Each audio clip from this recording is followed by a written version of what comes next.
I always found when in any discussion on war, inevitably, in any discussion on war, at a certain point in the discussion, somebody would say, oh, well, it's human nature. Well, first of all, from my own experience, and I still have to tell this to people because there are still people who talk about the desire of young men to go to war, the thrill it is for young men to be in war, to shoot their guns, to kill. And I thought about my own experience in the Air Force, and it was very clear to me, looking around at all these guys around me who were dropping bombs and who were killing people, that did not come from inside. It did not come from, oh God, how good it would be to kill some people today. You know, there was no urge to kill, even though they were the enemy. No. What it came from was simply we had been trained. And also we had been told it's a good war. We've been told we're the good guys, they're the bad guys. It's be bad if they won, it'll be good if we win. We've got to drop the bombs, and so we'll do it, and we'll do it as well as we can. But there was no spontaneous urge to kill. So that was my own sort of my own personal experience. Simply recoiled at the idea that soldiers have this kind of killing instinct, or the young men have this killing instinct. And then when I got away from my own experiences and began to study history and the history of wars, something else became clear to me. And that is, wars don't take place out of the rush of a population demanding war. It isn't the population that demands war, it's the leaders who demand war and who prepare the population for war.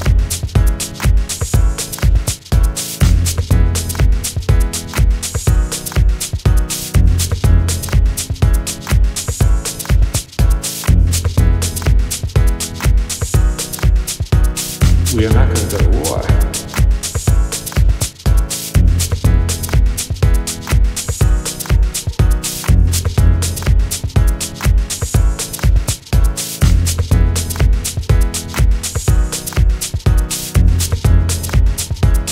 We are not going to go to war.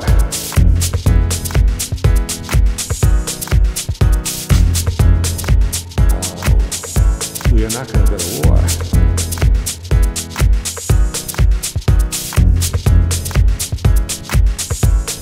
The nation doesn't respond immediately.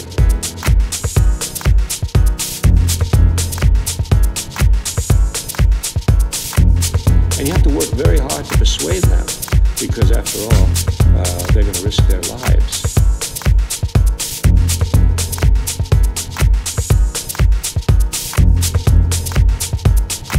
$75,000 speakers to go around the country to give speeches everywhere in the country, and the war spirit was built up, and the atrocity stories, the Huns, the Kaiser, the propaganda campaign, flaming public. Only then, was it possible to really mobilize the nation for war.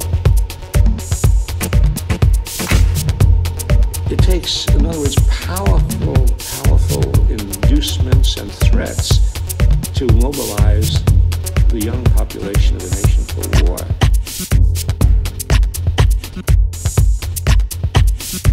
The coercion, the draft, and the punishment.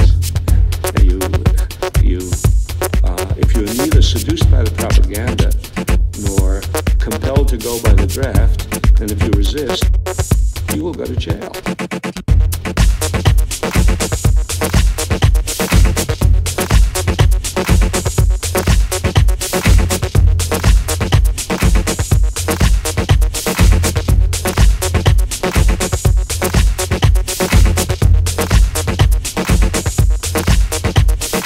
And if you resist, you will go to jail.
conditions under which they lived.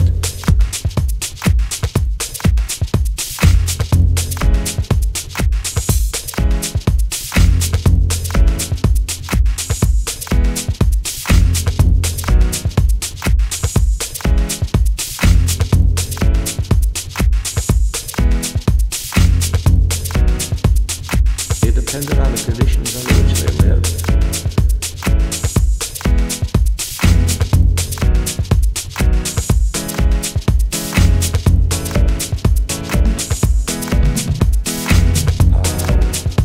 We are not going to go to war.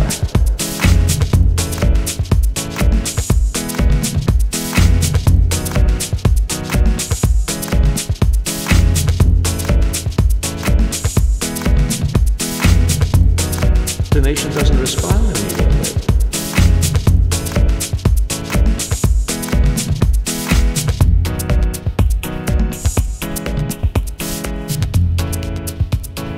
God created the heaven and the earth, and the earth was without form and void, and darkness was upon the face of the deep. And the Spirit of God moved upon the face of the waters. And God said, "Let there be light." And there was light. And God saw the light, that it was good. And God divided the light from the darkness.